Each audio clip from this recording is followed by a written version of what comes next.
Who's buzzing live? This is DJ Chuck T checking in. I got the homie Krazy Obilla with me. What's good with you? All hell.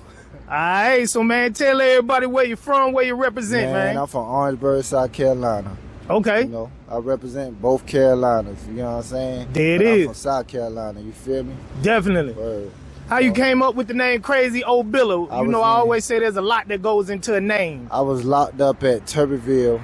A riot broke out, and they was basically trying to make me PC out, but I refused to PC out. And them boys started calling me Krazy because they didn't know my name. So that's how I got the name Krazy. Gotcha. I got the name Obilla when I was locked up at McDougal.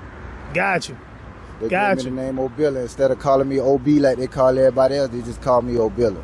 Hell yeah, shit. You know my older brother, he did time in Tuberville, did like 4 in Tuberville. Yeah. He did like 2 in McDougal, he did Libra, he did Kershaw, he did a few, you know what I'm saying? Yeah. Unfortunately. So shit, tell us about your time locked up, man. You know, was it one of those instances where you just got caught at the wrong place at the wrong time, or was you really out here being a hardhead? So it was both of them at the same time, but the crime that I first went to prison for, initially from the beginning, it wasn't a crime I committed.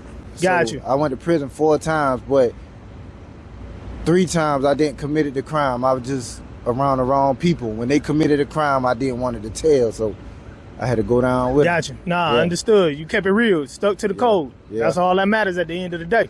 Yeah.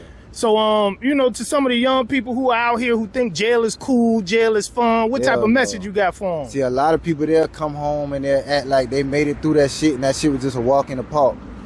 I ain't never got robbed or beat up in jail or none of that kind of stuff, but at the end of the day, like, I was respected everywhere I went to, but at the end of the day, it's like, that it ain't no walk in the park. Like, you gotta know how to deal with people, you gotta know how to deal with situations, you gotta know how to be humble, you know what I'm saying? You go in there acting gangster, you're gonna get treated the opposite. You're not gonna get treated like you a gangster, you're gonna get treated like you know. Yeah, niggas gonna check your temperature. Yeah, they gonna check your temperature. Yeah. That's how it gonna go. You ain't gonna be easy.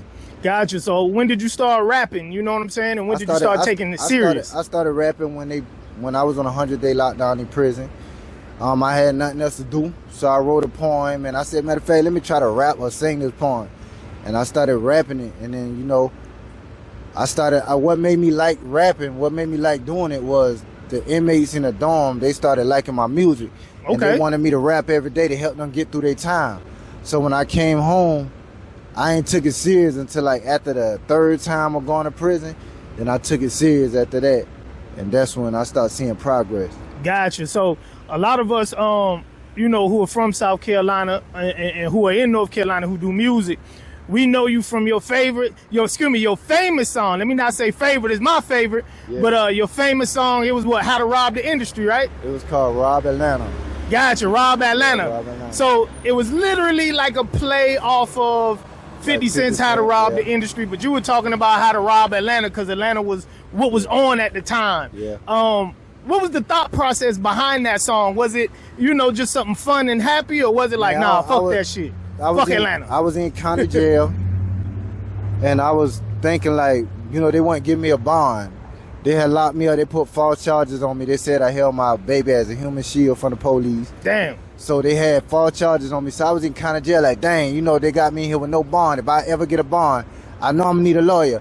I'm finna go rob a bunch of people, get this bond money. Then I tried like man, I don't want to do no negative stuff, so let me try to think positive. Gotcha. So I took that idea of robbing people and said, let me rob the industry. I looked through my cell window and I saw a little Scrappy on Love and Hip Hop. And I said, man, I'm thinking about robbing Atlanta. I was on some jokey stuff. Yeah. And I said, hold on, that sounds like a song. Let me make it a song. So I made it a song. Gotcha, okay. Yeah. The song took off. Like, it took off quick, too. Did it sort of surprise you how fast it took off? No, I was really a fan of those people. Gotcha. But it didn't surprise me how it took off because I know that controversy, sells. And I know that in South Carolina, a lot of them are fans to the people I was talking about. Gotcha. And I know it was going to create conversation. I read in a book, I was reading some industry book, and they said that if a song create conversation, it can grow legs and walk. Gotcha. And that's what happened. Man, it definitely did. Yeah. All right, so you know, there was a time where we didn't hear from you for a while after that song sort of blew up. What happened, man? You know what? Nobody ever asked me this question. So what happened was I started having like a breathing problem to the point it was so bad I thought I was gonna die. But I still be doing it. I be kind of wheezing and stuff sometimes. Got you. Like right now, like what I Is it like asthma, bronchitis, or you... Nah, you can hear me do it on the beginning of my new song. I just told the engineer to keep it in there. Got you. So so I went and did a procedure in Charleston recently, and they put me to sleep. They can't even figure out what it is, but they got an idea of what it is. They said it ain't nothing that can kill me, but they was like it usually go away after 7 years, and 7 years almost up. Okay, all right, hell yeah. So now that you back moving and shaking, what are you doing differently than what you did the first time around? What type of plan do you have implemented now that you didn't in the beginning? Well, when I dropped Rob Atlanta back in the past, at that time I didn't really care too much, and it took off. So it was like when it took off, I was kind of forced to just do it. This time right here, I'm really working with all the right people. Last time I wasn't with all the right people. I was just out here. And there was times I was going to clubs all by myself, no security, no team, yeah, no nothing, you know. Yeah, just doing it, just performing, just out here. Yeah, until it fade away, you know. Gotcha, understood. I see you rocking with the homie D-Tech, you know what I'm saying? I see you got OG Boss Tech with you, so that's good. You tapped in, you're getting your music out to the DJs, you're rocking with me. We've been rocking though, right. You know what I'm saying? Moving around. How important to you is it to have a good relationship with DJs? Oh, it's really important, because if you ain't got no relationship with DJ, how you gonna get your music played where you want it played at? Like, you want your music in the club so you can get booked in the club. If the DJs is the ones playing the music in the club and they control what the people hear, you want to have a relationship with the DJ because you want your music to be heard in that club, in those clubs all around the world. And those DJs got relationships with other DJs. They're gonna spread your song to the next DJ. The next DJ gonna be like, what song that is you playing? And they, you know, you might not even know the other DJ or have a relationship with the other DJ, but because the DJ that you got a relationship with like your music and respect you as a person, they're gonna pass it on to the next DJ. Correct. Right. Nah, that's real. So tell us about the song that you did, the mic drop video for today. It's called Support Her Goals. How did you come up with that concept? Man, I ain't even gonna lie to you. Like, I built my own studio, and I was just practicing to see how to use auto-tune and stuff. Got you. And I was playing with the auto-tune, and I was just like saying anything. So the first things that came out my mouth, I had it on loop. And when people come in the studio to holler at me or whatever, like everybody who heard the song looping, hearing the little 4 bars looping over and over, they was like, hey, I like that song. That's something new you working on? I was like, yeah, but I don't like it, you know? Yeah. And it's like, after seeing 4-5 people come in there and say that, I was like, now hold on, I might need to finish this song. Gotcha, you on to something. Yeah, so I finished the song, and that's what I'm doing.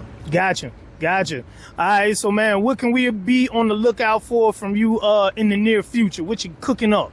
Oh man, right now I'm in the process of just recording a whole bunch of music and stuff like that. Then I'm gonna put together the projects and stuff like that, you know.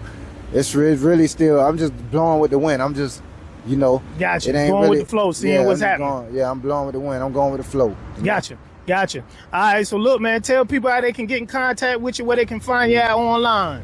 You can contact me at Krazy _Obilla_, but it's crazy with a K, and Obilla is Obilla. You put the underscores between both of them. That's how you find me on Instagram.